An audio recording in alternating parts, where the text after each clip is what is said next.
gathered in His name to worship Him. We have come into this place, gathered in His name to worship Him. We have come into this place, gathered in His name to worship Christ the Lord. Worship Him, Christ the Lord. So forget about yourself, concentrate on Him and worship Him. So forget about yourself, concentrate on Him and worship Him. So forget about yourself, concentrate on Him and worship Christ the Lord. Worship Him, Christ the Lord. Kom ons lees net daar heel bo. Ek het dit so gisteraand raak geloop. Sit ek by die boekie. Religion is what you are left with when the Spirit of God leaves the building. Ek dink dit sê, dit preek al die hele preek daai. Dis waarmee baie geboue vandag, ek wil nie sê mense nie, ek wil sê geboue mee sit vandag. Want hulle, binne hulle word die godsdienstbedryf, want die Gees van die Here is nie daar wat leer en lei nie. Ek het al gesê, in die ou dae was die kerk, die klok buite die kerk, die horlosie, en vandag se dae is die horlosie binne die kerk. Daai tyd was dit om vir die mense te wys hulle kom laat vir kerk, en vandag se dae is dit vir die dominee om te wys luister die tyd is om. Mense wil huis toe gaan. Ja, dis nou die afvalligheid van die kerk wat ons nou in hierdie dae in lewe. En dit gaan al erger en erger word en ons gaan nou vanmôre met Timoteus begin. Maar dis die afvalligheid waarvan Paulus in die kerk praat wat moet kom voordat Jesus kan terugkom. So, as hierdie goed nie gebeur nie, kan Jesus nie terugkom. Want hierdie afvalligheid is die verwerping van die gesag van God. En dit sien ons dwars oor die wêreld nou. Ons sien dit waar hulle met borde loop. Ons sien oral die godheid word aangeraak. Ons het in hierdie week gesien wat gebeur het met die hofsaak van die skole en al hierdie goedes. Dis een ding wat hulle nou klaar mee wil maak, is om godsdienst tot nie te maak. Nee.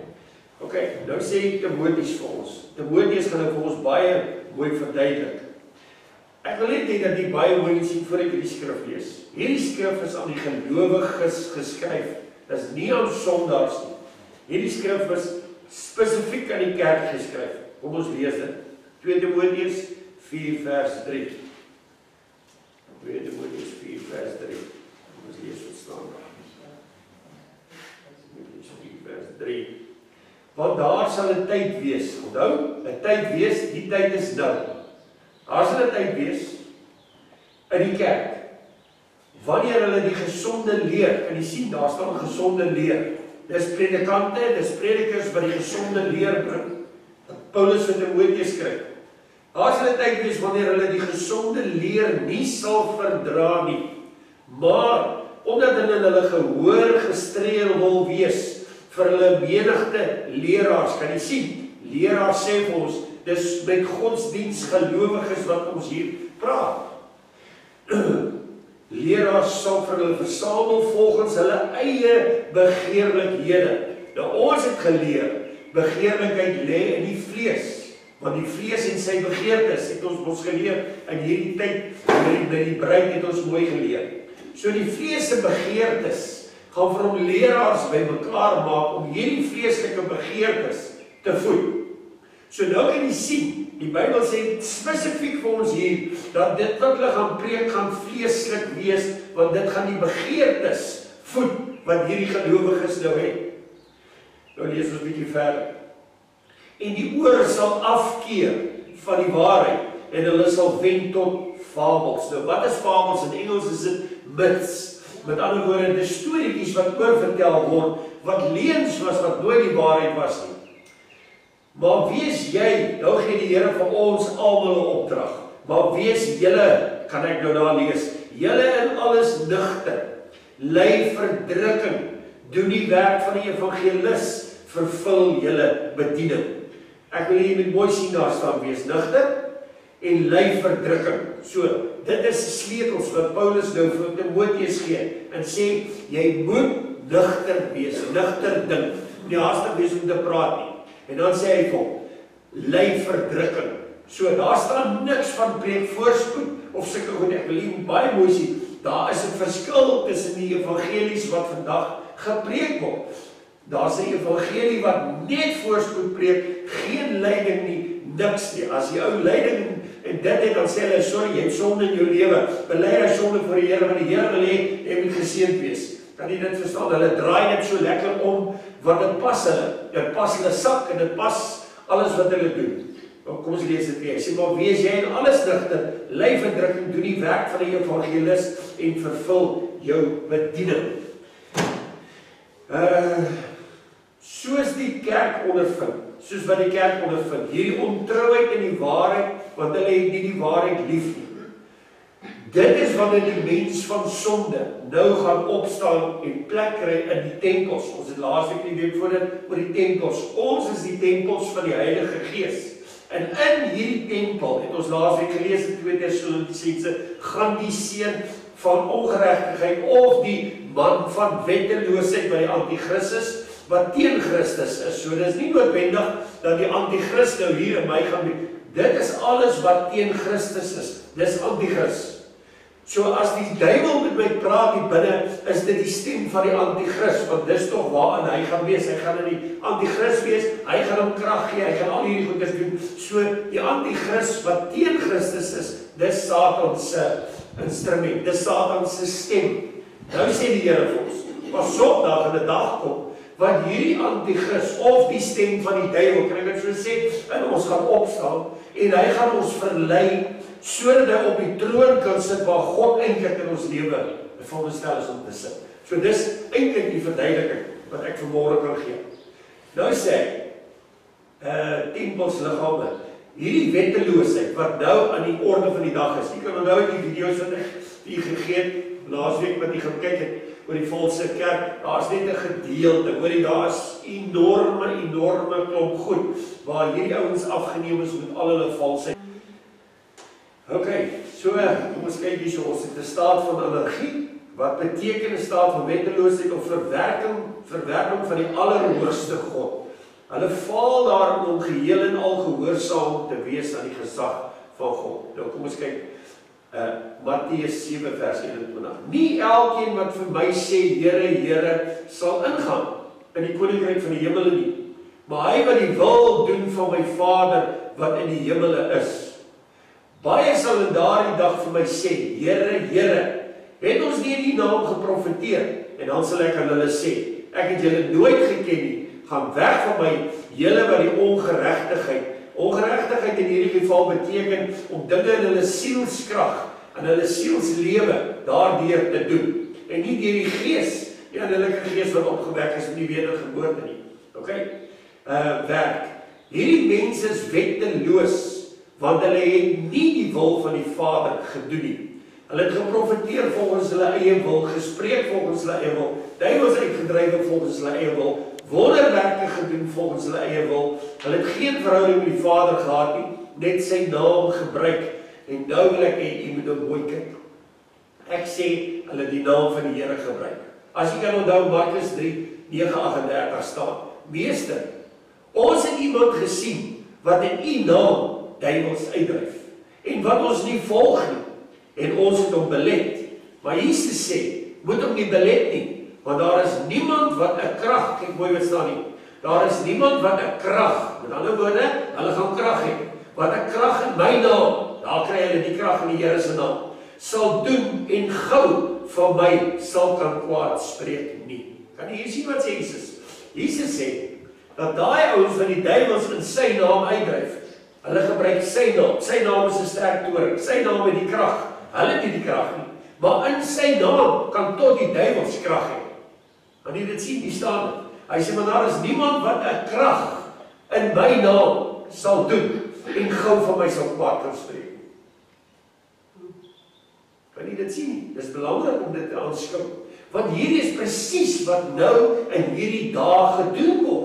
Hulle gebruik die naam van Jesus Christus. En hulle doen al hierdie goed, val in die stoele rond, lag op die grond, maak 'n bespotting van die kerk van die Here, is onwonderlik, skree, hardloop in die mure vas en al hierdie goeders. Dit word alles gedoen in die naam van Christus Jesus. Maar dis nie Jesus nie. Maar hulle gebruik die naam en daardeur kry hulle die krag om al hierdie dinge te doen. Kan jy dit verstaan? So dis wat Jesus vir ons gesê het, in die laaste dae sal hulle wonderwerke doen. Hulle sal genesings doen. Hulle sal alles doen in my naam. My naam, dis waar die krag lê. En al is hulle nie gered soos wat ons nou gered is, ons gaan nou kom by die reddings, dan kan ons sien, hulle kan dit doen, want Jesus, Johannes sê, hulle het dit in U naam gedoen, hy was uitgedryf. En die Here sê, wel, hulle ken ons nie, maar solank hulle dit in my naam doen, dan kan hulle nie sleg praat van my nie, sê hy in die eerste plek. Hy sê in die tweede plek, as hulle dit in my naam doen, het hulle krag om dit te doen. Want hulle gebruik Jesus se naam. Jesus eer sy naam. Kan jy verstaan net? Ok. Hy sê, maak nie saak hoeveel keer hulle sê, Here, Here, Here nie. Dit sê nie die feit verander dat hulle nie onder Christus se koningskap gestaan het nie. En ook dat hulle in sy naam krag kon hê om duiwels uit te dryf nie. Kom ons lees 2 Filippense 1 vers 15. Sommige preek Christus wel ook uit afguns. Kan jy dit glo? Hier staan, sommige mense preek Christus Jesus van die platform af, uit afguns. Kan jy glo? Ons moet dit nou mooi sien, want ons is hier besig om vreemde goed wat in die kerk van die Here manifesteer te onderskei. Hulle preek dit uit afguns en twis, maar ander ook uit welwillendheid. Die eerste verkondig Christus uit naaiwer. Kyk nou nog, wat se woord kom nog hier? Nie met suiwer bedoelinge nie. Wat se bedoelinge het hulle? Ons kan maar net na die voorspoedpredikers kyk vanmôre, dan verstaan ons wat se bedoeling is dit. Is om geld te maak in die naam van die Here. En dis wat ons op die vorige bladsy gelees het, waar die Here gesê het, daai dag wanneer hulle by my kom en sê, Here, maar ons het in U naam gepreek, gaan hy sê, maar ken julle nie? Gaan werk van my af. Julle werkers van ongeregtigheid. Hoekom? Omdat hulle deur hulle sielslewe, hulle sielskrag en die begeertes van die siel en die liggaam deur gepreek het vir Christus. Hoekom? Want die eintlike doel was om geld te kry, vliegtuie te koop en al hierdie goedes te doen. Kan jy sien? Ok, nou sê Lukas 9:62. En Jesus antwoord hom, niemand wat sy hand aan die ploeg slaan en agtertoe kyk, is geskik vir die koninkryk van God nie. Om in die koninkryk van Jesus in te kom, is daar goed wat ons moet doen. Geloof moet werk hê. Geloof moet 'n manifestasie hê. Daarom is die doop vir ons 'n geloofsmanifestasie om vir die hemel en vir God te wys, maar ek wil werklik waar sterwe. Ek wil nie meer lewe nie, ek wil nie meer my eie wil doen nie. Dis die een manifestasie. Dan die volgende manifestasie wat volg daarop, sodra ons die Here begin dien, dan begin die volgende manifestasies. En dis om die bloed van die Here te pleit. Oor jou kar te pleit voordat jy ry, om te bid en te sê, Here, pleit die bloed oor die kar, oor die wiele, oor alles.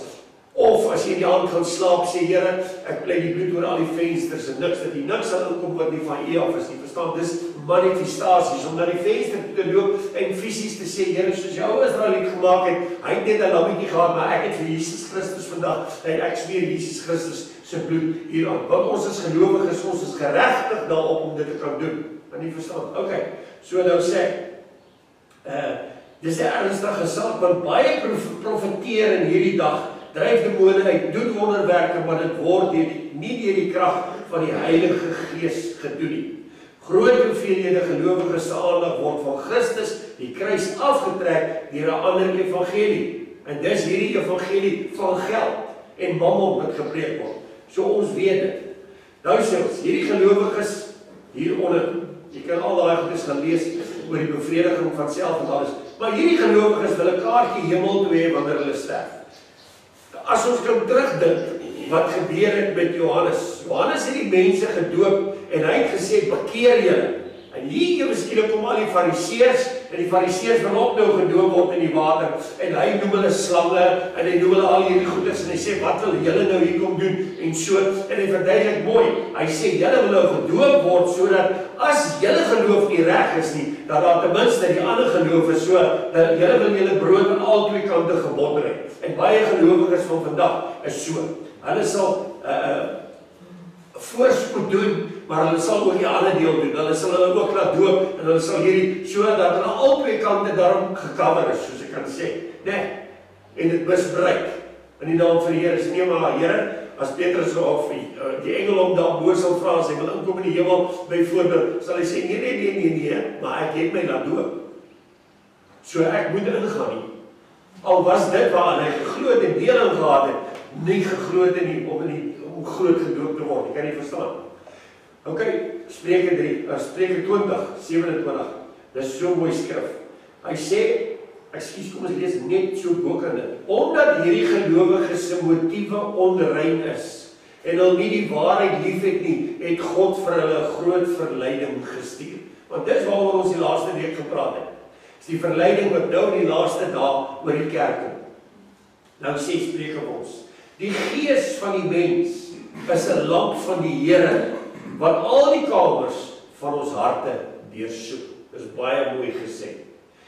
Die gees van die mens, opgewekte wedergeboorte gees, is 'n lamp van die Here, wat al die kamers van ons harte deursoek. Filippense 3:10 sê vir ons, want baie van wie ek julle dit dikwels gesê het, en nou ook onder trane sê, wandel as vyande van die kruis van Christus, maar hulle is gelowiges. Want nou Paulus praat, nou met gelowiges. So hierdie ouens is vyande van die kruis. Hulle is vriende van voorspoed. Want as jy die kruis preek, kan jy nie voorspoed preek. En as jy voorspoed preek, kan jy nie die kruis preek nie, kan jy dit verstaan. Ok, so preek jy self moet sterf, dan kan jy nie voorspoed preek. Dis waar. Jy preek of die een of die ander. En dit is wat Paulus hier vir ons skrywe, hulle dit maak hulle vyande van die kruis. Hy sê, want ons burgerskap is in die hemele. Nou kyk mooi, van waar ons ook as verlosser verwag die Here Jesus Christus, wat ons vernederde liggaam, hoe kry ons 'n vernederde liggaam? Hierdie ouens wat voorspoed preek, is nie verneder nie, hulle is hoogmoedig, en hulle is trots, en hulle brag oor hulle limousines, en hulle brag oor hulle vliegtuie, ek weet nie of jy dit al gesien het nie, dit is verskriklik soos dit aangaan. Nou sê die Here hier vir ons, hy sê, wat ons vernederde, dit beteken ons gekruisigde liggaam, wat nou op die kruis, Romeine 6 vers 6, gekruisig is saam met Christus, wat ons vernederde liggaam, nou is dit, ons verwag die verlosser. Wie verwag die verlosser? Ons wat 'n gekruisigde lewe geleef het. Hierdie voorspoed, ons kan hom nie verwag nie. Dis wat Paulus ons hier mooi skryf. En hy sê, hy verwag 'n vernederde liggaam, afgebreekte vlees. En dit sal hy van gedaante verander. So nou wil ek vir julle anders sleutel gee wat Paulus vir ons hier gee. Paulus sê, daai skrif wat vir ons sê, na oogwink, sal hulle wat in die grafte is, eerste opstaan, en hulle wat in die lewe is, daarna verander word in een oogwink. Dit gaan net die gekruisigde liggame wees wat dood is, saam met Christus op die kruis, wat gaan opstaan. Kan jy dit nie sien? Hier staan dit so duidelik vir ons. Dit is so openbaring. Dis nie die ouens wat in die graf dood is nie. Dis die ouens wat se gekruisigde lewe, wat gesterf het, wat bereid was om oor te gee. Nou ek kan vir dit sê op 'n ander plek. Dis hoekom Jesus vir Lukas 9 sê, hy sê, as jy my navolger wil wees, moet jy jou kruis elke dag optel. Met ander woorde, jy moet elke dag jouself gekruisig op die kruis sien. Daar's geen ander lewe vir jou, behalwe om elke ding wat nie op die kruis vas is nie, daagliks te vat en weer op die kruis vas te spyker. En nou kom ek, nou sê hy vir die disippels wat voor hom staan, en hy sê, van julle wat hier voor my staan, sal nog nie dood wees, by die tyd wat ek terugkom nie. Nou dit klink baie weird, want Jesus het nou nog nie teruggekom nie. Verstaan jy? Hy nou nog nie terug, want hy ouens sal allemaal dood. Petrus hulle, Paulus hulle, almal is dood. Maar Jesus sê, van julle wat hier voor my staan, sal nog nie dood wees by die tyd wat ek terugkom nie. Sê, o jene, maar wat nou, het die Here nou gejok? Nee, die Here het nie gejok nie. Die Here het gesê, van julle sal dit aanvaar om 'n gekruisigde lewe te leef, en van julle sal dit nie aanvaar nie. So van julle wat dit aanvaar sal dood wees by die tyd wat ek terugkom, en hulle sal saam met my gaan, maar julle wat dit nie aanvaar nie, en nie 'n gekruisigde lewe leef nie, julle sal nie saam gaan nie. Verstaan nie? Dis wat Jesus vir ons leer. Nou sê hy, 1 Korintiërs 5:13-5, kyk mooi wat staan hier. Hy sê, die ou natuur is gelyk aan selfsug. Die nuwe natuur, ons opgewekte natuur, is selfloos. Ok, selfsugtig alles vir onsself het. Babetjies maak ons soos hulle net op die kering kom. Hulle is eintlik selfsugtig, klein babetjies. Hy skree in die middel van die nag, hy wil nou dit hê, hy wil nou dit, maar hy verstaan nog nie dat hy selfsugtig is nie, maar dit is eintlik om te sê, verstaan, ek gaan net myself, ek is in die kot, en ek wil nie doodgaan nie, en ek is honger, en ek is daar sit, ek is aan die hele huis hardloop rond vir die ouetjie wat binne in die kot is. Nou die sissie hardloop, en nou moet boetie hardloop, en nou moet die verstaan dit ons. Ok, dis selfsug. Alles gaan net oor self. Voorspoedprediking gaan alles net oor self. You. Of me, sê hulle mos vandag. Gaan alles net daaroor. Jy's so wonderlik, jy's so kostelik, jy's dit. Maar ons is dan dood op die kruis. So wie's nou wonderlik en wie's kostelik? Christus, ja. Maar definitief nie Jaapie se bondelwils. Kan jy dit verstaan? Want as Jaapie sy sin kry, dan doen hy alles wat anti-Christus is. Hy luister nie, hy gehoorsaam nie, hy is 'n rebel. Hy doen, verstaan nie dit vanmôre wat ek vir sê. Okay. Hebreërs. Ek wil vir sê, dis nie toevallig nie, die Here laat die goed mag gebeur. Eergistermôre kom daar 'n vroukie daar aan by my, sy kom maar fotostrate en sy het so blommelkop dogtertjie. En die dogtertjie is baie keer so stout, want sy kap sit in die vistank en dan skrap al die visse en die ma praat en die ma los die kind maar net so. En hierdie kindjie kom daar in en sy het 'n so toppie aan. En op die toppie staan hierdie hashteken en langs die hashteken staan selfie. En toe ek het sien, toe sê ek maar, jy het 'n snaakse naampie, selfie. Maar die ma verstaan nie waarvan ek praat nie. Maar ek weet hoe die Here sê vir my, dis die verkleinwoord, want sy is mos nou klein, dis die verkleinwoord van self. Selfie. Maar nie dit verstaan. Hoeveel van ons loop net nie met daai naam nie? Hashteken self. Wat nog nie dood is nie, nog nie gekruisig is nie. Dit was vir my so verstommend dat ek sommer die boek gaan skryf. Nou ja, Hebreërs 9 vers 8 sê, waarmee die Heilige Gees dit duidelik maak, dat die weg, en dit moet jy mooi verstaan, die weg na die heiligdom nog nie geopen is, solank as die eerste tabernakel, ons vlees, die uiterlike mens, nog bestaan of standhou nie. Dit was 'n beeld met die oog op die teenwoordige tyd waarna gawes en offers gebring word, wat hom by die diens verrig na die gewete nie volkome kan maak nie, omdat dit net bestaan het in spys en drank en verskillende wassinge, vleeslike verordeninge, wat opgelê is tot op die tyd van herstelling.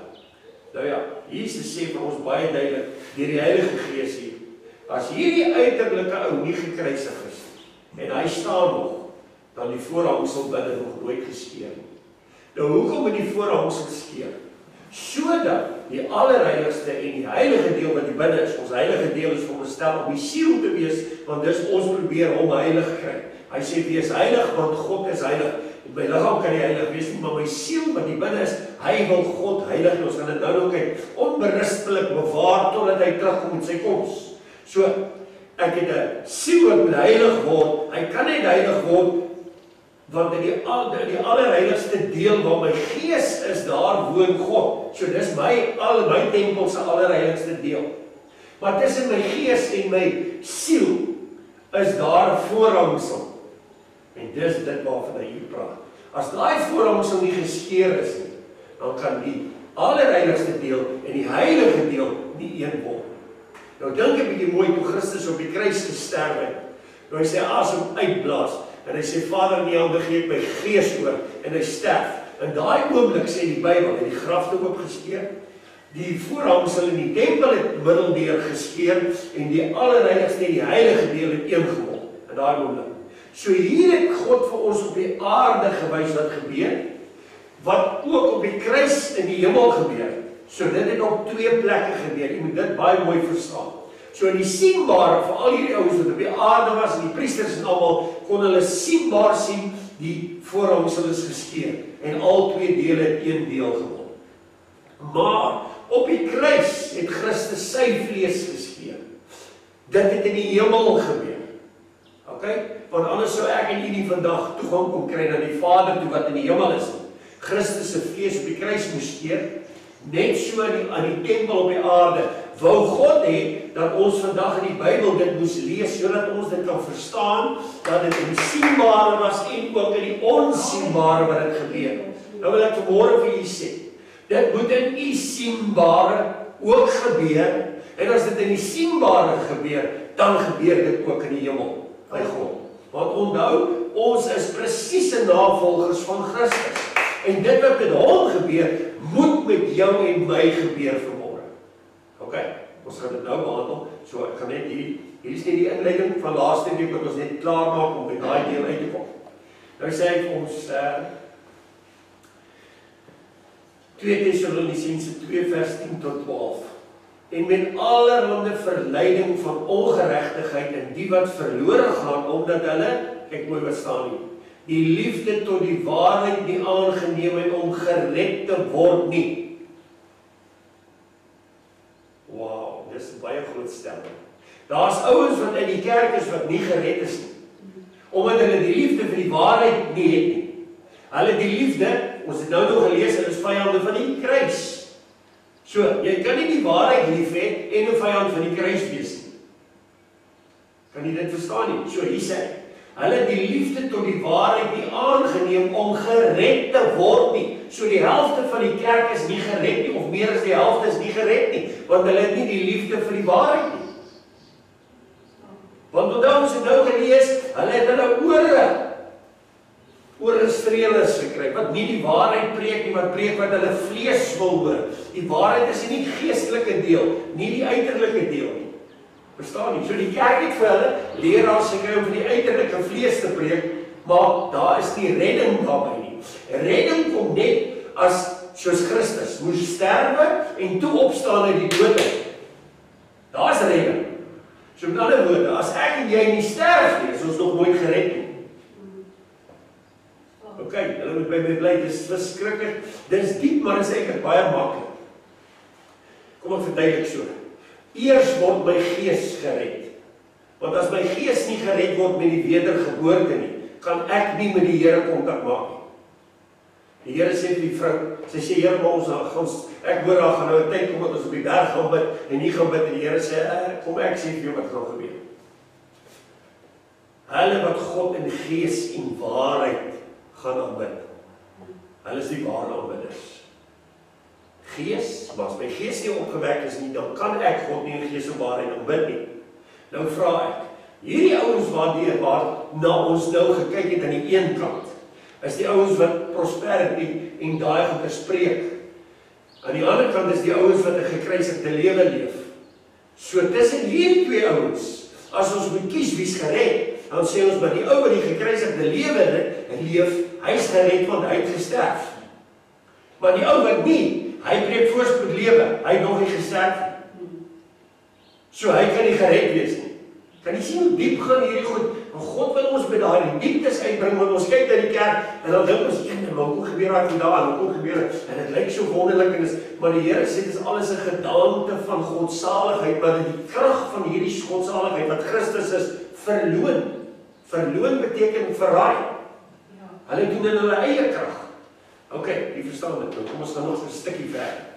So, die liefde tot die waarheid nie aangeneem het om gered te word nie. Die eerste redding is die redding in die gees met die wedergeboorte, dan met ander woorde. Glo en jy's gered. Die tweede redding is die redding van die siel. So met ander woorde, ek en jy moet 2 keer gered word.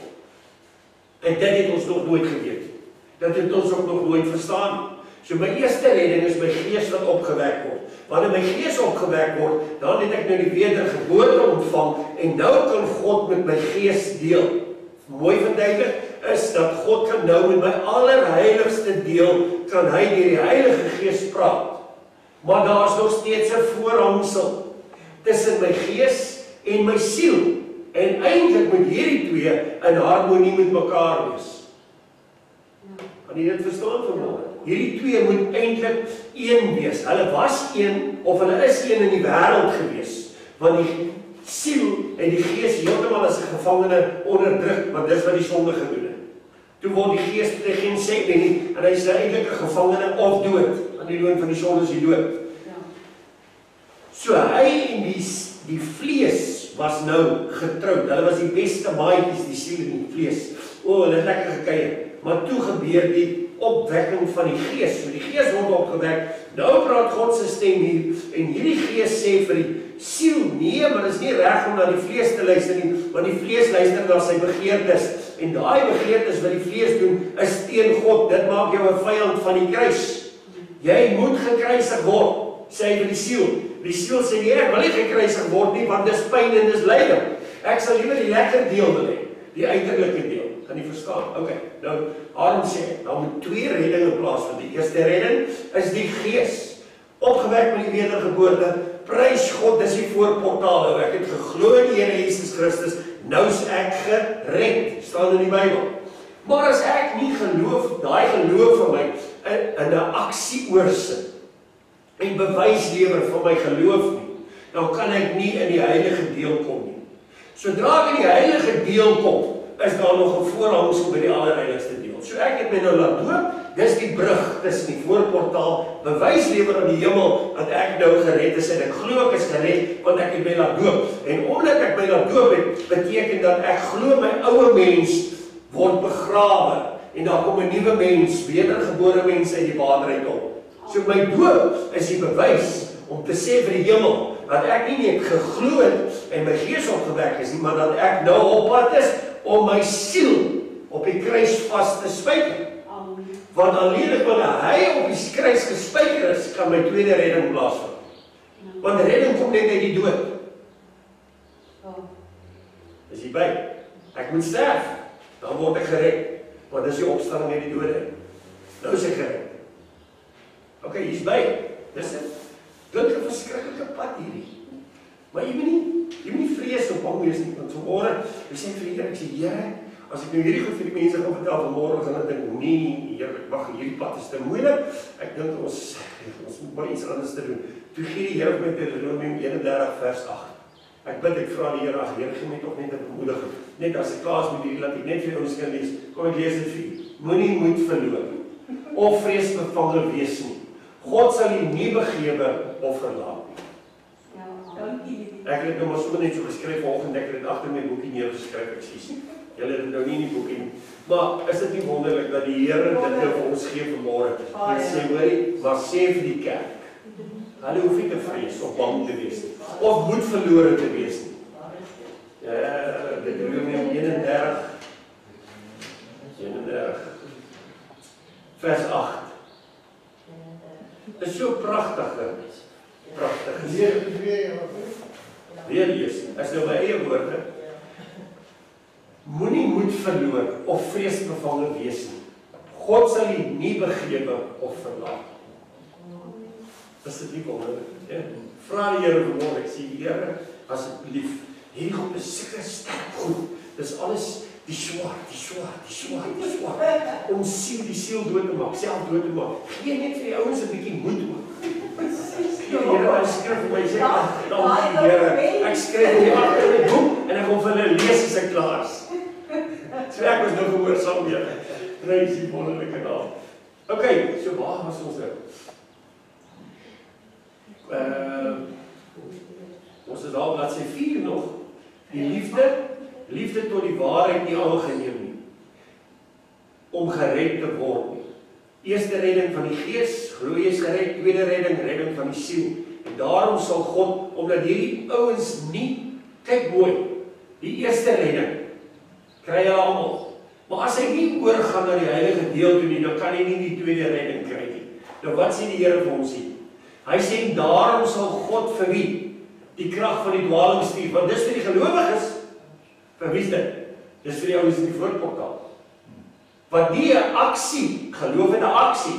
Geloof sonder werke is dood. Vir hierdie ouens wat nog nie die werke gedoen het om oor te gaan na die heilige deel, gedoop te word, op te staan uit die doodheid. Daai ouens wat dit nog nie gedoen het nie, sê hy hier duidelik. Hierdie ouens wat in die voorportaal is, wat net geglo het, niks gedoen het verder nie. Hy sê vir hulle, en daarom sal God hulle die krag van die dwaling stuur om die leuen te glo. Dis 'n lekker diep openbaring hier. Sodat almal geoordeel kan word wat die waarheid nie geglo het nie. Wat is die waarheid? Hy sê, ek is die weg, die waarheid en die lewe. Maar behaag gehad het in die ongeregtigheid. Wat het ons net nog gekyk, wat is ongeregtigheid? Die vleeslike lewe en sy begeertes, vyand van die kruis. Dis wat daai ouens is. Nou sê hy, punt 5.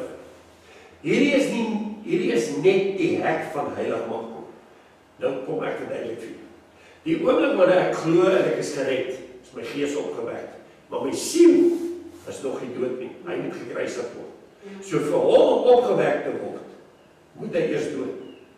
Om hom dood te kry is 'n proses. U kan almal vanmôre getuig.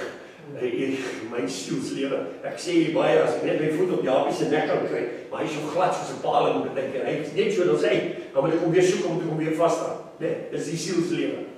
Nou sê hierdie doop, om deur hierdie doop te gaan, op te staan in die water uit, voor jou is 'n hek, en op daai hek staan die heiligmaking waarsonder geen mens God sal sien nie. Nou dink mooi. Ok, so as ek in die voorportaal bly, en ek gaan nie in die doopwater en begrawe die ou mens wat nou dood is nie, om vir die hemel te wys, maar ek glo, my ou mens is nou gesterwe, en my siel is nou gered, of my gees is nou gered nie, en ek bewys dit nie, vir die hemel nie, dan het dit nog nie gebeur nie, want geloof is daar, maar die werk om dit te bewys, dis nie daar nie, so daai geloof is dood. So almal wat in die voorportaal is dood, wat nog nie oorgegaan het, om bewys te lewer, deur die doop nie. Nou kom ek in die doopwater uit, jene, nou gaan die hemel vir my. Nou praat die Here uit die hemel uit, en hy sê met sy vinger na my toe, dit is my geliefde seun, my geliefde dogter, in wie ek 'n welbehae het. Maar wat het daar gebeur? Kyk wat het met Jesus gebeur. Die Here het daai woorde, God het daai woorde op hom gesê, en jy sal dink, dis die wonderlikste ding wat nou kan gebeur. Maar onmiddellik daarna staan, en die Heilige Gees het hom gedrywe in die woestyn. En wat het in die woestyn gebeur? Hy moes sterf vir 40 dae niks eet nie. Dis eintlik wat 'n sterwingsproses gebring het vir Christus. So Christus het hier vir ons gewys, dis die pad wat julle gaan moet loop. As julle deur die doopwater gaan, julle kom uit die doopwater uit, niemand van ons was 40 dae in die woestyn nie. Reg nie? Nee. Maar dis wat gebeur hier binne. Geen begeertes. Om die siel dood te kry. En wat sê Jesus toe hy uit die woestyn uitkom? Is die eerste woorde. Die Gees van die Here God, Here Jesus, Here rus op my. Is dit nie wonderlik nie? Hy het nie gesê voor hy gegaan het nie. Hy het gesê nadat hy teruggekom het uit die woestyn. Nadat hy Satan oorwin het. Nou hoe oorwin ons het nou die dag gelees? Daar's 'n eerste dag, 'n tweede, 'n derde, 'n vierde, 'n vyfde, 'n sesde dag. En op die sesde dag is vir die mense gesê, jy moet met al die vorige dae heers. Die vorige dae en alles wat op die aarde gemaak, jy moet daaroor heers. So, dis waar ek en jy moet uitkom in die sesde dag. En daai sesde dag is wanneer ek hierdie woorde sê, ek leef nie meer nie, Christus leef nou so waar in my. Ek sê dit nie in die geloof nie, ek sê dit omdat dit so is. Die ondervinding. Sien, dis die verskil. Okay. So ons gaan by die sesde dag uitkom. Glo my, almal van ons gaan daar uitkom. As ons dit net verstaan, dan die begin ook vir u gesê. Nou kom hy. Nou so, ons het nou 'n hek hier voor en op die hek staan die heiligmaking waarsonder geen mens God sal sien. Nou hoor mooi. Toe ek gered is in die voorportaal, het daar niks gestaan dat ek God sal sien nie. So ek het geglo en ek is gered. Maar daar staan nie dat ek God sal sien nie. So met ander woorde, hier moet nou 'n tweede redding plaasvind. En hierdie redding wat nou moet plaasvind, kan eers plaasvind wanneer die siel gekruisig is op die kruis, sy wil. Okay. So wanneer hy gekruisig is en die wil is dood, dan kom die wil van God. En dan kan ek sê, ek het die heiligmaking nagestreef. En nou gaan ek God sien. Met ander woorde, my tweede redding maak dit vir my moontlik dat ek God van aangesig tot aangesig kan sien. En hoe gebeur dit? Want die oomblik wanneer ek op daai kruis regtig waar gekruisig is en toegelaat het dat die Here deur sy Heilige Gees my uitgebring het, my siel uitgestort het tot die dood, soos wat Jesus vir ons gaan nou sien. Jesus se siel uitgestort. Al hierdie goed presies wat met Jesus gebeur het, is besig om met jou en my te gebeur. Daar's daar wat ons bietjie tantrum, 'n bietjie skreeu, as die goed nie gaan volgens wat ons wil nie, want elke keer wat ons skreeu en tantrum beteken die vlees is raak gesny. Want dis heiligheid. Okay. Kom ons lees Hebreërs 12 vers 14. Hoor mooi wat sê, jaag die vrede na met almal en die heiligmaking waarsonder geen mens God sal sien nie. Hier openbaar die skrif dat daar 'n verdere redding vir die gelowiges van God is waaraan hulle deel moet hê. Maar baie diskwalifiseer hulle self hiervan. So sal Christus dan die tweede keer verskyn. Kom stop hierso. Wanneer het hy die eerste keer vir ons verskyn? Hier in die voorportaal. Ek het geglo, ek het hom aangeneem, want almal wat hom aangeneem het, het hy mag gegee om kinders van die Allerhoogste God te word, aan hulle wat in sy naam glo. Ek het geglo, en ewe skielik is ek opgewek hier, en ek is gered, halleluja, in die voorportaal. Nou is ek gered. Verstaan nie dit? Nou sê hy, dis die eerste redding. Maar daar's 'n verdere redding. En dis die eintlike redding. Want wat het Jesus gedoen op die kruis? Dink mooi. Die laaste oomblik, net voor hy sy asem uitblaas, toe sê hy, Vader, in die hande gee ek my gees oor. Nie sy siel nie, nie sy liggaam nie, maar sy gees. So met ander woorde, daar gaan die gees terug na God toe. Die eerste ding wat die Here opwek in ons lewe, is ons gees, sodat ons kan gemeenskap met hom hê. Dis ook die eerste ding wat ons verlaat, die oomblik wanneer ons sterwe. Maar dis ook die enigste ding waardeur God met ons kan praat om hierdie siel op die kruis te hou, totdat hy eendag heeltemal dood is. Glad nie meer sy wil doen nie, net God se wil doen. En daai oomblik wanneer dit gebeur, skeur die voorhangsel. Die oomblik wanneer die siel dood, of die wil, dood is. So, wanneer dit gebeur presies wat op die kruis gebeur het. Wat het gebeur toe Jesus sê, Vader, in die hande gee ek my gees oor. En die Bybel sê, Jesus het sy siel uitgestort tot die dood toe. So, ewe skielik skeur die voorhangsel in die tempel, die sienbare. En toe gebeur het in die onsienbare daarna. Kan jy sien wat gebeur? So die oomblik wanneer my siel uitgestort is tot die dood toe, my wil, en hy leef glad nie meer, is die oomblik wanneer op hierdie aarde, sienbaar, Jaapie, werklik waar nie meer sy wil doen nie. En die oomblik wanneer dit gebeur, dan skeur God die voorhangsel tussen my en hom. Met ander woorde, tussen my heilige deel en die allerheiligste deel, dan skeur hy daai voorhangsel. Want dis wat met Jesus gebeur het. Kan jy dit verstaan vanmôre? Ok, is dit nie wonderlik, sy revelation hierdie hoor? Ek hier sê. So, dit moet ons motiveer om te sê, maar ek gaan nie my eie wil meer doen nie, want hoe gouer ek daarby uitkom, en op daai plek waar ek regtig waar nie meer my wil nie, nie my denke nie, maar alles Christus in bedink, alles Christus is. Daai oomblik wanneer ek daar kom, is die oomblik wanneer ek 'n allerheiligste ondervinding het. Want dan skeur daai voorhangsel en daai allerheiligste en die heilige deel wat my siel is, word oop. En nou is ek 'n geesgevulde mens. Want onthou, Paulus skryf ons, 1 Korintiërs 15, hy sê, Adam is uit die aarde aards, 'n sielsmens, siel is gekoppel aan die vlees. Hy sê, maar daar's 'n hemelse mens, en dis Christus, die tweede mens, of die tweede Adam. Hier wil ek ook sê, 1 Korintiërs 15 sê vir ons mooi, hy sê, die eerste mens Adam. Hoor mooi, eerste mens Adam. Wie is die eerste Adam? Hier staan hy, hier kan hom ons sien, hy kom uit Adam uit. Here gee my nou net so 'n revelation. Hier kom uit Adam uit. Maar daar is 'n tweede mens, Adam. Hy is hier binne in my gees. Dis my innerlike mens. Christus is ons nou hier binne. Hier is die uiterlike Adam en die innerlike Adam. So dis hierdie twee ouens. Die innerlike ou, hy maak kontak met die hemel. En dis die geestelike Adam. Die uiterlike mens, hy is die wêreld. Hy is die eerste Adam. En hy wil al die begeertes van die wêreld doen. So hierdie ou is die laaste ou wat doodgaan. Kan ek nou maar so sê. God begin van binne af. Hoekom? Want die krag lê in die allerheiligste deel.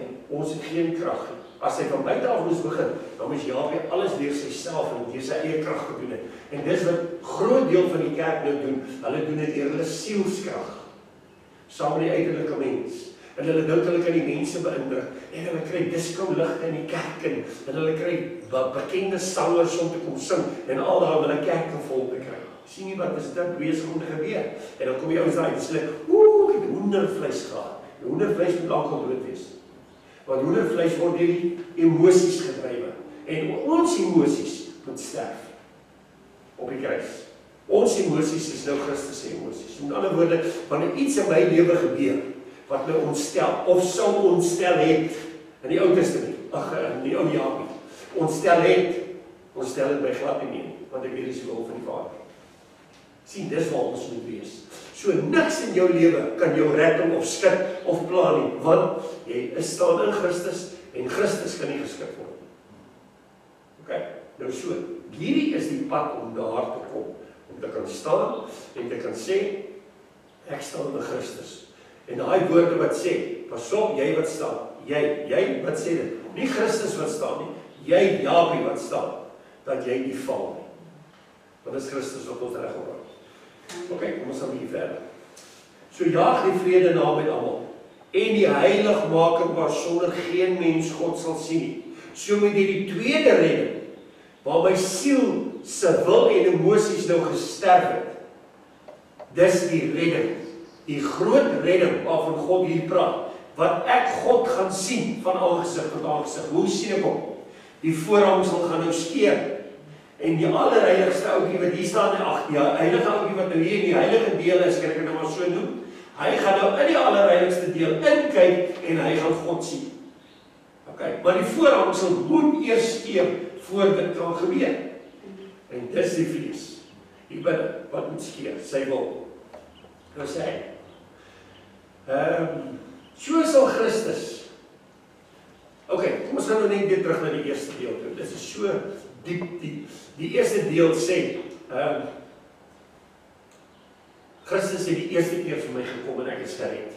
Nou, dis die voorportaal. Ek het na hom gekyk, gaan sy werk met die kruis gedoen het, ek het geglo in hom, en toe ek glo toe kry ek mag om 'n kind van die Here te word. Right? So dis my eerste redding. Maar nou kom Christus, en hy moet nou vir die tweede keer verskyn aan ons. Hierdie keer skryf die Bybel vir ons sonder sonde. Die eerste keer het hy vir ons verskyn in ons sonde. En hy het ons sonde op hom geneem. Nou gaan hy die tweede keer kom, wanneer ek en jy aan die einde van die heilige deel gekom het, by die voorhangsel, en dan verskyn hy in ons. En dan kan ons sê, maar Christus het nou gestalte in my gekry. Ek leef nie meer nie, hy leef nou. So nou het hy gekom om te bly. Die eerste keer het hy gekom om die sonde weg te neem. Die tweede keer het hy gekom sonder sonde, en ons sonder sonde, want ons sonde is nou in hom. En nou het hy gekom om te bly. Ok, so hierdie hele heilige deel waardeur ons nou gaan, die oomblik as jy die doopwater uitkom, en jy begin hierdie pad, en jy maak die hek op van heiligmaking, en jy sê, Here, maar ek is bereid, ek wil my wil afsterf, ek wil werklik waar, ek wil 'n lewe vir u lewe, ek wil niks anders doen nie, ek wil net vir u lewe, dan ontvang jy die gawes van die Heilige Gees, waarvan Paulus ons praat, ons gaan later daar uitkom, ontvang jy die gawes, en hierdie gawes is daar, die onderskeiding van geeste, die gawe van profesie, die gawe om tale te spreek, die gawe van genesing, al hierdie gawes ontvang ons in die heilige deel. Hoekom? Want as die kerk, as ek en jy dit nie ontvang nie, dan kan ons nooit by daai gekruisigde, by daai allerheiligste deel uitkom en daai ding. Want uit myself en kan Jaapie dit regtig nie regkry nie. Maar deur die Heilige Gees En die vrugte wat die Heilige Gees nou deur die Jaapie dra, en vir hom sagmoedigheid, lankmoedigheid, geduld, vrede, liefde, aan al daai goedes gee, want dis die vrugte van die Heilige Gees, terwyl hy hier kom. Maar ek moet toelaat dat ek daai vrugte dra, wanneer hy dit deur my wil laat dra. So, sonder die Heilige Gees sal ek nooit by daai voorhangsel se skeur kan kom nie. Die krag wat die Heilige Gees my gee, is om my uit die dode uit te laat opstaan, want dis wat nou met die doop gebeur. My liggaam word begrawe. En Jaapie sê ek geglo hy's gered, maar nou het hy bewys gelewer. So nou moet hy opstaan uit die dode uit. Net soos wat Jesus gesê het. Onthou ons het gekyk die eerste dag, die tweede dag, die derde dag. Die derde dag was die opstanding waar die klei uit die water uit voortgekom het. Kan jy dit onthou? Waar die papie, die vlinder uit die papie uitgekom het. Dit was die derde dag. So dit was die opstanding in Christus. Nou daar met daai opstanding ontvang ons al die gawes van die Heilige Gees. So, u het almal daai gawes van die Heilige Gees. En dit is wat jou en my help op hierdie moeilike gekruisigde lewe pad, want ons raak moedeloos en ons voel ons wil opgee en alles, en dan kom die Here en dan begin hy deur sy Heilige Gees onthou. Nou praat hy met ons deur sy Gees. En nou sê ek moenie moed verloor nie, soos daai skrifgedeelte nou vir ons gee. Moenie moed verloor nie. Hou aan. Jy's kostelik, jy's kosbaar vir my. Ek het jou naam op my handpalms geskrywe. Nou kry ons al daai goed, wil ons nou begin moedeloos en afraak met hierdie pad. Want dis 'n moeilike pad hierdie gekruisigde lewe. Dis om alles weg te werk wat nie in Christus is nie. En dis baie moeilik. OK. Dis so, nou kom ons by die tweede redding en dis daardie siel se redding. Hy sê nou sal hy vir die tweede keer vir redding sonder verwysing na sonde, want dit is by die eerste redding weggeneem. Sonder verwysing na sonde, en dis wanneer hy gestalte in ons gaan kry, aan hulle wat hom angstig verwag. Kyk wat sê Hebreërs 9:28. En net soos die mens bestem is om eenmaal te sterwe en daarna die oordeel, so sal Christus ook, nadat hy eenmaal geoffer is om die sondes van baie weg te neem. Sien jy die eerste redding? Vir die tweede maal sonder sonde verskyn aan die wat hom verwag tot saligheid, wat die tweede redding is. Dan kom ek stop net hier. Ek het nou die dag vir u gesê, een van die boekies, kan jy dit onthou?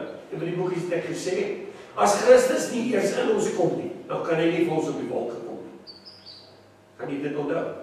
So, dis hierdie tweede deel, waar die siel nou sy wil moet sterf. En as sy wil gesterf is, dan beteken dit Christus het gestalte in ons gekry. Dan gaan hy op die wolke vir ons verskyn.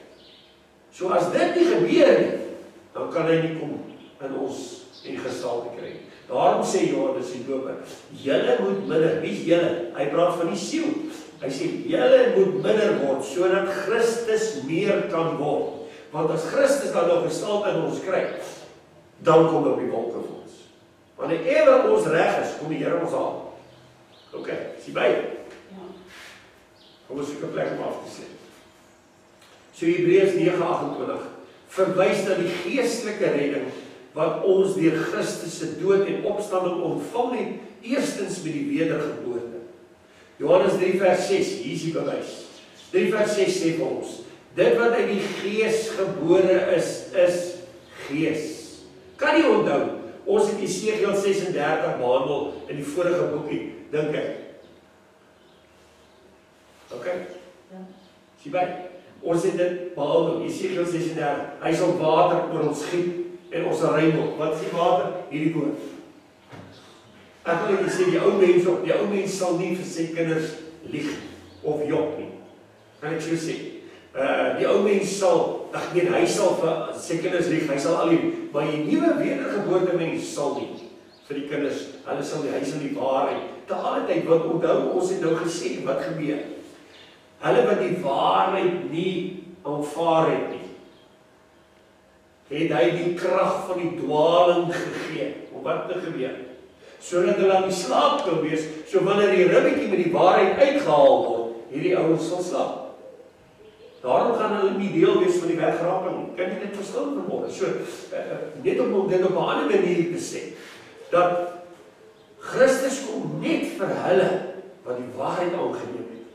Nie vir hulle wat die waarheid verdraai het en voorspoed en al hierdie goeders doen en nie gesterf het op die kruis nie. Ek kom net vir hulle wat gesterf het. So as ek gesterf het, dan is die waarheid mos nou in my. Want dis my gordel. Hy sê, broer Dries het so mooi gebid vanmôre vir die wapenuitrusting. Die gordel wat al daai hele wapenuitrusting vashou, dit is die gordel van die waarheid. Waarna alles vas is. So, dit help nie ek het die skild van geloof, en ek het 'n swaard in my regterhand, en ek het skoene van die bereidheid van die evangelie aan, en ek het 'n borswapen aan, en ek het al hierdie, maar ek het nie die gordel van die waarheid nie. Want as ek nie in die waarheid staan nie, dan val al hierdie goed soos los lappe van my af, want dit word aan waarheid vasgemaak. So, nou as Paulus nou skryf, dat hulle nie die waarheid gaan lief hê nie, maar hulle gaan die leuen lief hê, of die dwaling, wat God oor hulle gaan stuur, dan gaan hierdie ouens definitief, hulle siele gaan nie gered wees. Hulle was gered in die voorportaal en geglo, maar toe hulle daar kom, toe begin hulle al hierdie goed gebruik om te sê, maar ek kan myself verryk, ek kan hierdie doen en ek kan hierdie doen, en toe kry hulle al die ouens wat soos hulle voel, wat op die oomblik agter hulle aan hardloop. En jy dit verstaan, want dit is wat nou gebeur. Hierdie ouens word verlei deur hierdie ouens, en hierdie ouens wat gierig kry, nou maar soos jy gierig is, en sê as ek, kom ons gebruik nou maar sommer hulle 10de beginsel, wat onder die wet is van die Ou Testament, maar ons niks 10des in die Nuwe Testament nie, dan sê hy, as jy jou 10de gee, sal die Here 100voudig vir jou teruggee. Maar as jy dit nie gee nie, is jy onder die vloek. Dis mos die prediking wat hulle preek. So dan maak hierdie ouens so bang, dat hy sê, laaste geld sal gee. Ek het vir eendag gesê, dat daar ou in die kerk was, wat nie sy skuld kon betaal nie. Weet jy wie, ek dit vir jy gesê, wat nie sy skuld kon betaal nie, en hy is hof toe. En in die hof, en die magistraat vir hom gesê, maar hy soek 'n hele lys, met al sy goed wat hy elke maand betaal. Hoe gee die ou die lys? Hy was nogal trots om daar heel bo aan te skryf, by 10de aan die Here. Die magistraat het die lys so gekyk, en hy het vir hom gesê, luister, kan ek nou vir een ding sê? Hy sê, my pastoor het gesê, jy betaal jou 10de, maar betaal jy nie jou skuld nie. Hy sê vir hom, luister, ek nou vir een ding sê, jy gaan terug na daai pastoor toe, wat vir hierdie woorde gesê. En jy sê vir hom, ek die magistraat sê, elke sent wat jy betaal het, wat in die kerkboek opgeskryf is, moet hy nou vir jou 'n cheque gee, teruggee, en jy gaan betaal jou skuld. Hoor jy? Kan jy sien hoe dit werk? Kijk. So ek wil dit maar net sê. Alright, so dit wat in die gees gebore is gees. Maar daar is 'n verdere redding, en dis die redding van die siel. Dit is wanneer Christus, wat alreeds vir ons sonde gesterf het, en ons gees gered het met die wedergeboorte, nou 'n tweede redding van die siel bewerk, wanneer ons 'n gekruisigde nuwe lewe leef, en Christus in ons gestalte kry. So met ander woorde, die eerste redding is in ons gees met die wedergeboorte, tweede redding kom wanneer ons 'n gekruisigde lewe begin leef, deur die heilig maak om na te streef. En dit is om die lede wat nie in Christus is nie, een vir een op die kruis vas te spyker. Dit noem ons die redding van die siel. Met ander woorde, om die siel in gehoorsaamheid in te bring. As ons dan nou hierdie dinge by mekaar sit, weet ons dat Christus binnekort gaan kom vir sy bruid, wat net 'n oorblyfsel gaan wees. So sien ons dan nou weer. Baie mense is op die eerste dag, tweede dag, derde dag, ander op die vierde dag, en so aan. Ek dink nie. Ons gaan nou dit nog dieper ingaan, so ek gaan nou net hier, dink ek stop. Ons het baie geëet vandag. Ek voel ons het nou oorgenoeg geëet. Ons het die goed wat ons nou eet, gaan ons nou definitief net boks. Ok, kan jy sien, nee, dis nou die belangrikste. Is om die siel en die gees van mekaar nou los te sny. En dit kan nou net met die swaard gedoen word. Ek weet nie, gaan dit nou lees met die huis, maar ek sien vir jy volgende week baie mooi verduidelik, dat jy dit baie mooi kan verstaan. Ok, leer jy iets uit hierdie goed uit. Dit is belangrik, nee, om dit te verstaan. Ek weet, ons verstaan nooit hierdie goed dat daar tweede redding is nie. En die ouens dink nie dat hulle het geglo, nou is hulle ek is op my pad hemel toe. Maar broer, as jy nie hierdie pad loop nie, dan het jy nie die olie nie. Want nou al die maagde was in die slaap. Dit moet ons baie mooi verstaan. Die hele kerk het geslaap. Toe die trompet blaas en die bruidegom om aan te kondig, die bruidegom is op pad. En toe spring hierdie met hulle lampies op in die olie, en hulle steek gou hulle lampies op, en die ander sien, ons het nie genoeg olie vir hom, totdat hy gaan kom nie. En toe wil hulle van hierdie ouens se olie, en dis hulle, hierdie olie is nie te koop nie. Gaan koop julle eie olie. Hoekom? Want elke ou hier wat olie gehad het, was die verdrukking en die lydingsproses wat hy moes deurgaan, want dis hoe hy die olie bymekaar gemaak het. En elke een se verdrukking en lyding is op sy eie iets anders. So ek kan nie 'n lyding ly wat jy ly nie, want die Here het iets anders wat hy uit jou of die volgende ou uitwerk. So elke een van ons het presies daai olie wat die Heilige Gees oor ons lewe bring, omstandighede en al daai goed. Een nou is baie ongelukkig met taksies, as hy die môre dorp toe ry, want hy moet die wet onderhou en hy moet die pad bly en dit is so verkeer en dan kom die taksies hier langsaam verbygesny. Vinnig hier langsaam verbygesny. En dan dink jy, maar as hy dit nou doen, word hy onmiddellik gevang en hy kry 'n groot kaartjie, maar hierdie ouens kom weg en al hierdie goeders. So daar's baie ouens wat hulle self nou nie kan beheer nie. En dan ry hy so 'n bietjie oor dat die taxi nou nie kan verbykom. So hy ry half in daai baan, half in hierdie baan. Nou daar het al baie lelike goed gebeur met dit. Hulle het sommer eisters gevat en krappel in die ou se kar so terwyl hulle so verby hom gaan en al daai goed. So alhoewel ek dit nou wil sê, so vir u te sê, jy het al glad nie 'n probleem met 'n taxi nie, maar aanhou het. So die Here het elke een van ons, het hy presies deur die Heilige Gees ons omstandighede geskep om dit wat by ons is uit te werk wat daar nie moet wees nie. So en dis waar ons olie gekry het. As ons geslaag het, as ons nie geslaag het nie of toegelaat het dat die Heilige Gees ons in die oond druk nie, dan het ons geen olie ontvang nie. En dan is ons net soos die 5 dwaase magte wat die olie gehad het. Maar onthou toe hulle later gekom het, dus die deure toe, en is gesluit. En toe klop hulle nog aan die deur en sê, maar laat ons in, sê die Here gaan weg, ek ken julle. Nou hierdie ouens wat in die voorportaal is, ons gaan nog daarby kom, dis die ouens wat kom klop het aan die deur, die voorspoedpredikers, want hulle het die olie gehad, hulle het geld gehad, hulle het die olie gehad. Hulle was nie bereid om die leiding te loop by die ander gelowiges geloop het.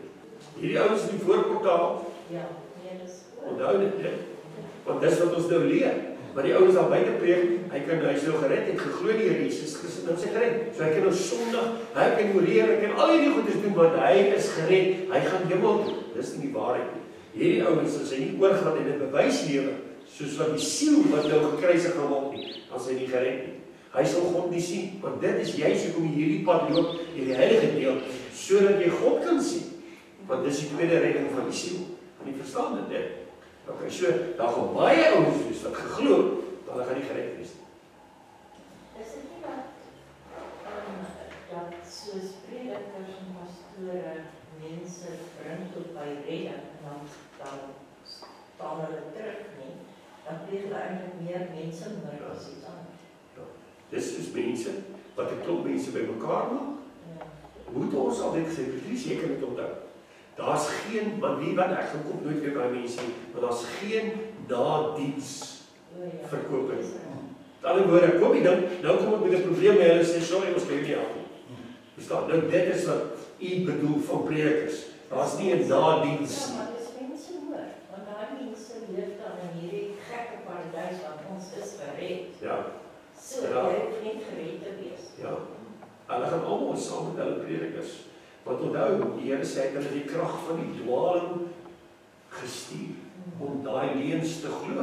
Want in hulle innerlikheid het hulle hierdie begeerte om soos daai ouens te wees en te glo. Maar as ek sê, Here, ek soek 'n Messias en hy moet rooi wees en hy moet dit en hy moet dit, dan gaan ek dit kry. Want dis wat hulle geleer word en gepreek word. Maar hy kan dit ook net kry op een voorwaarde, hy moet gee vir die pastoor. Want die pastoor is die sleutel wat hom gaan oopsluit sodat hy dit kan kry. Kan nie dit verstaan, want dis die prediking wat gepreek word. Nou ja, dis alles in die helle. Dit het Paulus gesê, al kom 'n engel, of 'n ou soos 'n engel van die lig, en hy preek 'n ander evangelie, is hierdie gekruisig die evangelie, werk hom weg van jou af, moet niks met hom te doen hê. Want hy sal veroorsaak dat jy saam met hom in die hel is, vir hom sal vingerwys in die hel, en nog steeds God sal vloek. Omdat God jou nie genadig was nie, en nie gesien het, maar hierdie ou se verleier, en hoekom het jy by die geld nie? Sien, daar gaan baie sulke goed wees wat gesê word, maar Jesus sê, omdat hulle daai begeerte gehad het van gierigheid, om meer te hê en dit, het die Here hulle die krag van die dwaling gegee, en daardeur het hulle gesterf. Hulle daai redding wat hulle gehad het, oorspronklik, het hulle verloor. Deur hulle gejag na hulle vleeslike begeertes. So daar gaan baie wees wat geglo en gered is, wat dit verloor het. Wat nie meer. Kyk, Moses self sê vir die Here Jesus, hy sê, Here, hierdie ongehoorsame Israel. Maar Here, ek sê nog, vee my naam in die boek van die lewe uit. En spaar vir Israel. So wat sê Moses? Moses sê al in die Ou Testament, dat ons name in die boek van die lewe uitgehaal kan word. Want anders sou dit nooit gedoen het. Sê, Here, haal my naam uit die boek van die lewe uit, terwyl ek van Israel bespaar word. Dis dan 'n groot gebed daai. Verstaan nie, ek het die ou so moeswillig gesien, dan dink ek, nee, ek sal nooit daai gebed kan bid nie, Here, jy moet my help, ek sal nooit vir hierdie voorspoedpredikers en hierdie top leraars sal bid, Here, haal my naam in die boek van die lewe uit, sodat hulle gered kan word. Nee, ek sal nooit kan bid, want hulle is moeswillig. Verstaan, die Here sal my regtig daarby die voorhangsel moet bring om heeltemal skeef voor ek dit sal kan regkry. Kan jy dit verstaan vanmôre? OK. So, dis nie glo die Here Jesus Christus en jy is gered nie. Daar's ook nie die evangelie wat ons ook gaan sien wat hulle preek dat Christus al die lyding deurgemaak het. Ek het nie nodig om vandag op 'n kruis te ly nie. Ek het nie nodig, want dit wys jou net hoe vleeslik is hulle. Want hierdie is alles geestelik, in die gees wat al hierdie goed gebeur. En hulle dink, ek vandag en ek moet nie laat vaskap op 'n kruis nie. Wys jy, ek het eendag gepreek, of ek net so 'n stukkie opgestaan en vir hulle gesê, ek sê vir julle, as ons nie sterf nie, ons wil afsterf nie, dan sal ons nie die koninkryk sien. Het ek eendag op 'n konferensie gesê. Toe spring 'n pastoor op na my, en hy is nou 'n ou pastoor wat nou al lank al in die kerk is. Toe sê ek gaan nie nou doodgaan nie. Nou leef ek eers, sê vir hulle. En so, toe weet ek, hy verstaan nie, hy het nie idee nie, hy is 'n ou pastoor, jare in die kerk, maar hy het die idee, dat hy sy wil nie afsterf nie. Hy sê, nou leef ek eers, nou, hy is ook 'n prosperity. Hy het ook geglo, jy moet soveel geld as moontlik, hy het ook gepreek, hulle moet tiendes betaal in sy kerk en alles.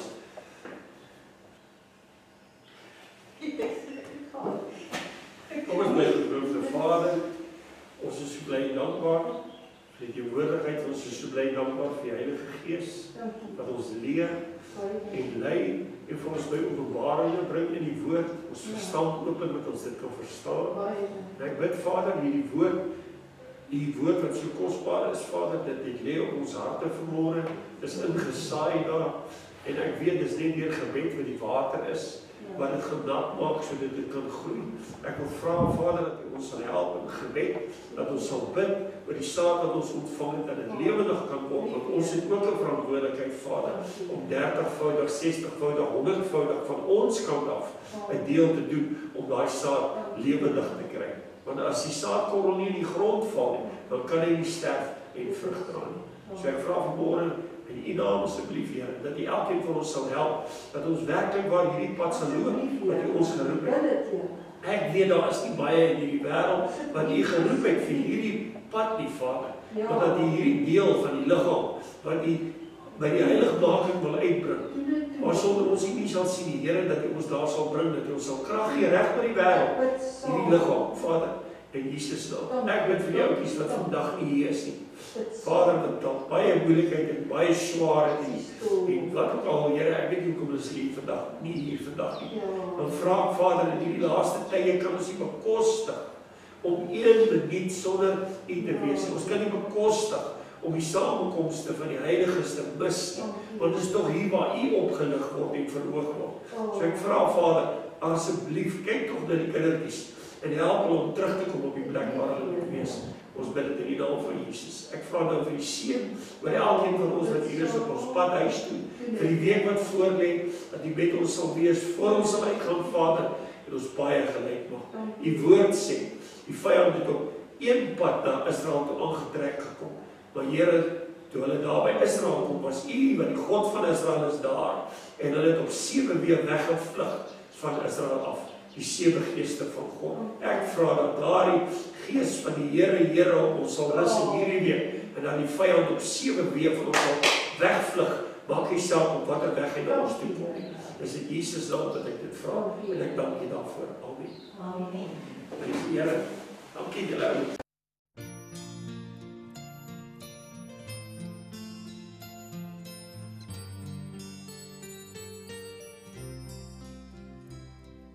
Spirit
Spirit of the Lord is,